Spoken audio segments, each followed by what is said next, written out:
BA final year में छठे semester में आपका नावल है द मर्चेंट ऑफ वेनिस जिनके राइटर हैं विलियम शेक्सपियर। और इसका हमने समरी किया है। उसके बाद अब कैरेक्टर स्केच की सीरीज चली हुई है क्वेश्चन आंसर्स में। अभी क्वेश्चन में हमने एंटोनियो का कैरेक्टर स्केच किया था। आज की सीरीज में हम बसानियो के कैरेक्टर स्केच की बात करेंगे कि ऐसे टाइप क्वेश्चन में आपका बसानियों के ऊपर क्वेश्चन आता है तो उसके बारे में क्या क्या लिखना और कैसे अटैम्प्ट करना है, ये आज हम डिस्कस करेंगे। तो बच्चों शुरू करते हैं आज की वीडियो। बसानियो कौन था? बसानियो के बारे में सबसे पहले जो बात आती है, he was a friend of Antonio. And who is Antonio? Antonio is the merchant of Venice. ये तो एंटोनियो के बारे में बात होगी और ये रिलेटेड है बसानियो से कि Bassanio is a friend of Antonio and Antonio is the merchant of Venice.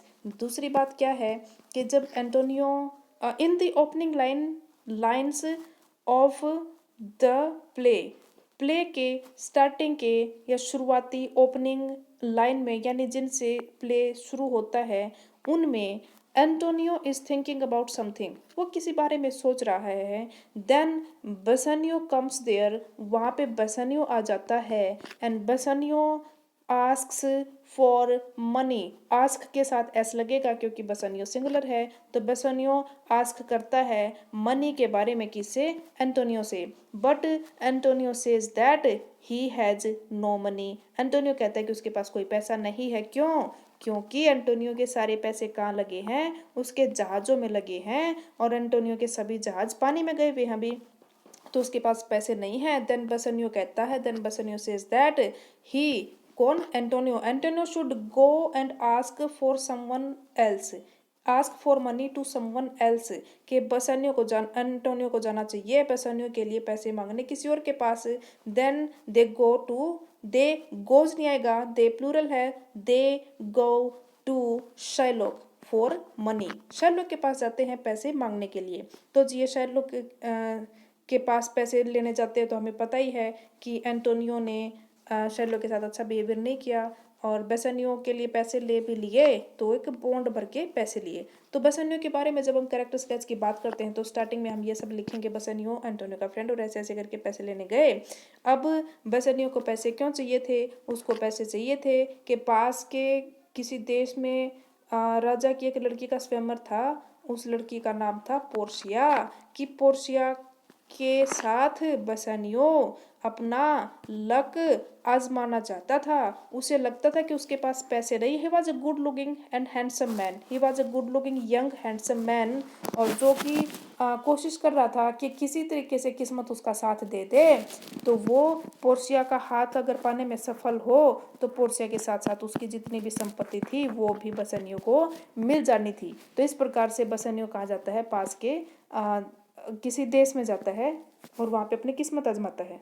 उसके बाद बसानियों का जिक्र क्या होता है? उसके बाद बसानियों पहुँच जाता है पोर्शिया के गांव में, और वहाँ पर पोर्शिया और उसकी फ्रेंड आपस में बातें कर रही थी, और उसमें से जितने भी लोग स्वयंवर में आए थे उनके बारे में बातें कर रही थी कि ये कौन कौन कहाँ से आया है।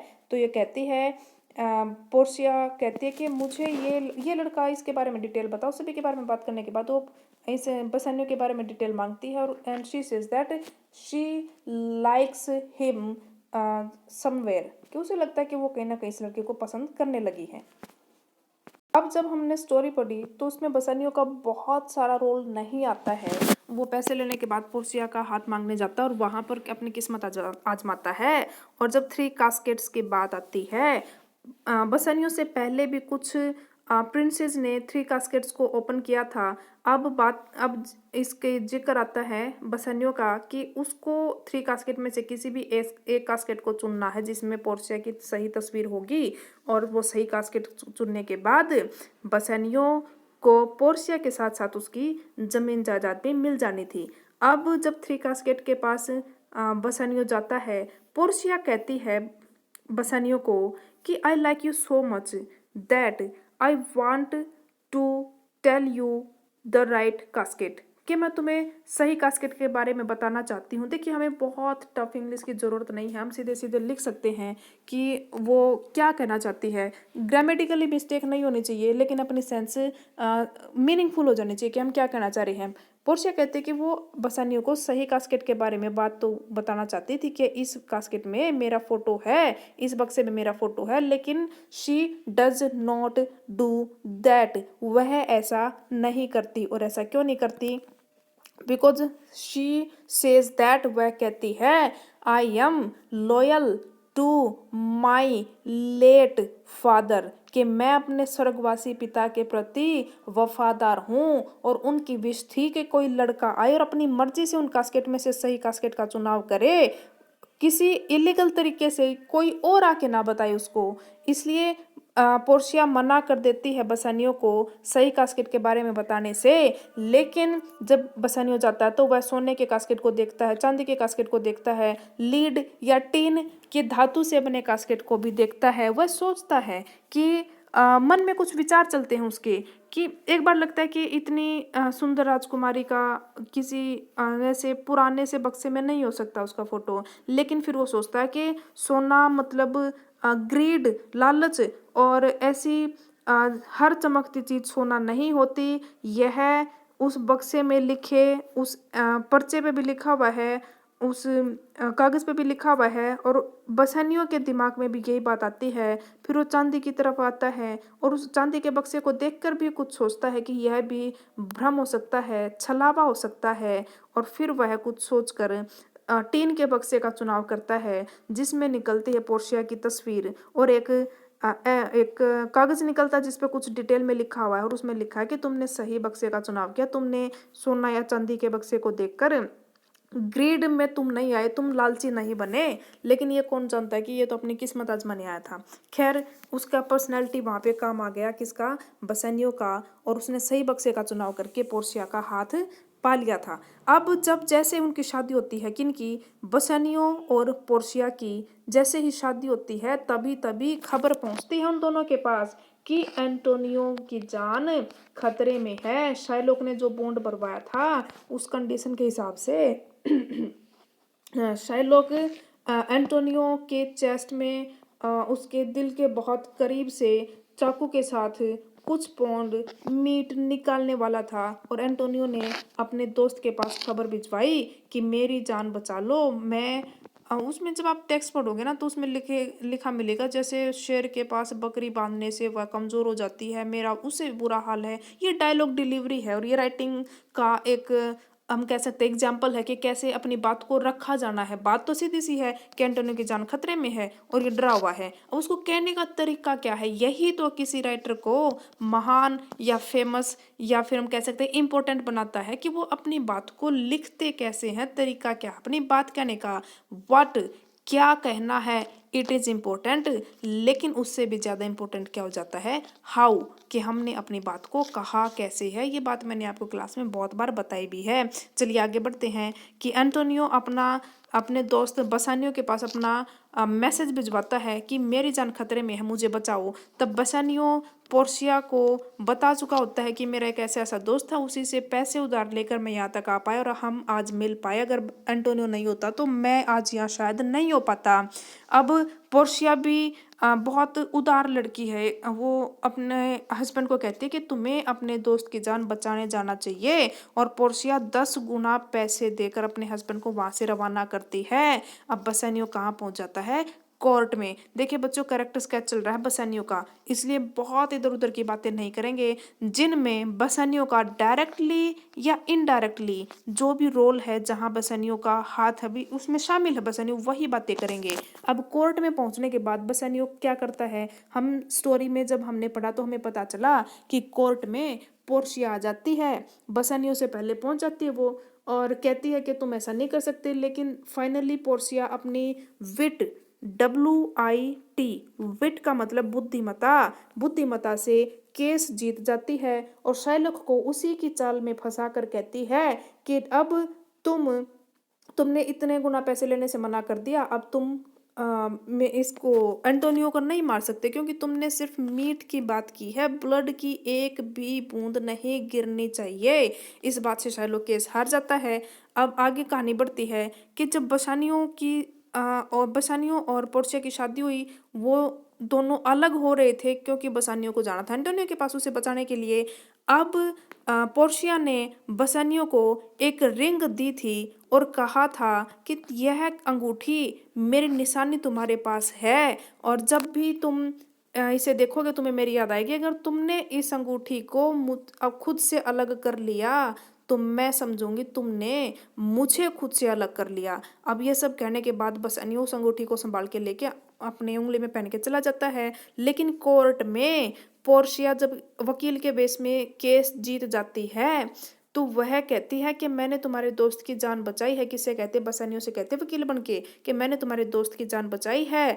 अब तुम जो तुमने अब तुम मुझे कुछ मैं मांगू तो तुम्हें देना चाहिए। तो बसानियो कहता है ठीक है जो मांगो वो तुम्हें मिलेगा। अब पोर्शिया ने 10 गुना बहुत सारा पैसा देके उसको वहां से रवाना किया था एंटोनियो की जान बचाने। अब बसानियो कहता है कि ये लो सारा पैसा तुम्हारा, तुम इस पैसे को रख लो। लेकिन पोर्शिया कहती है कि नहीं मुझे पैसा नहीं चाहिए, मुझे तो तुम्हारी ये अंगूठी चाहिए जो तुमने पहनी हुई है। अब बसानियो का चेहरा देखने लायक था क्योंकि एक तरफ उसका दोस्त था, उस दोस्त की जान बची थी किसी भी कीमत पर, दूसरी तरफ उस पोर्शिया की वो निशानी थी, उसके वो शब्द थे कि तुमने इस अंगूठी को खुद से अलग कर लिया तो मैं मानूंगी तुमने मुझे खुद से अलग कर लिया।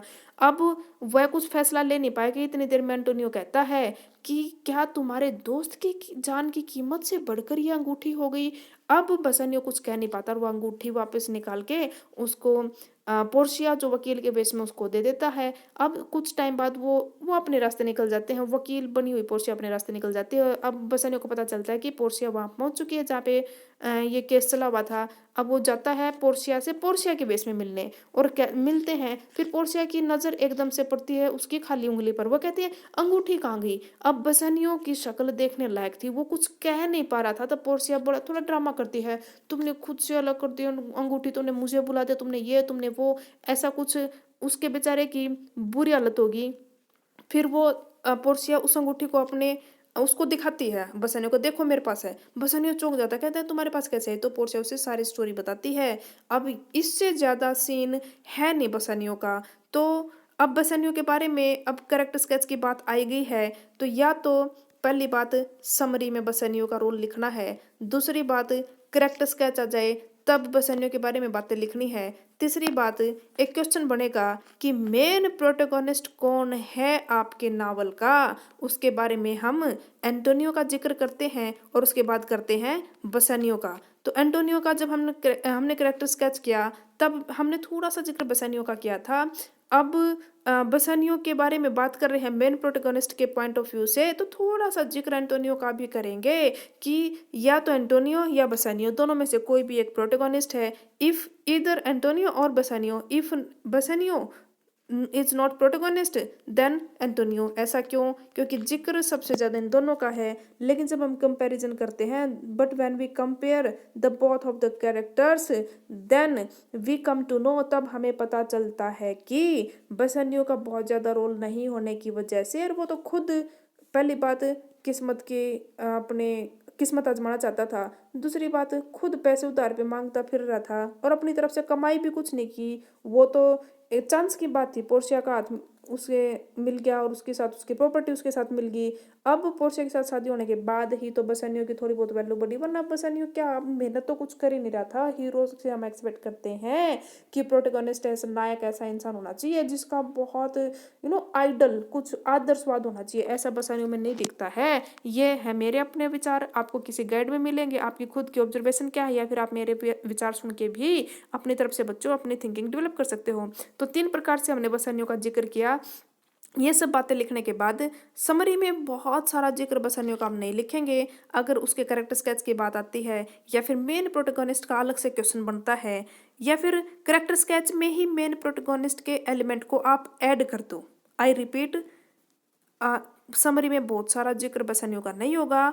अगर कैरेक्टर स्केच आए बसानियो का अलग से या फिर मेन प्रोटोगोनिस्ट कौन था वो क्वेश्चन आए उसमें आप बसानियो का नाम लिखेंगे, या फिर मान लो कि बसानियो का कैरेक्टर स्केच ही आ गया तो उसमें आप थोड़ा सा हेडिंग बना दे कि अगर बसानियो को हम मेन प्रोटोगोनिस्ट माने तो मानेंगे हाँ, क्योंकि हमें सही लगता है जो young handsome good man and और जो भी उसकी अच्छी अच्छी पॉजिटिव बातें हमने बता दी।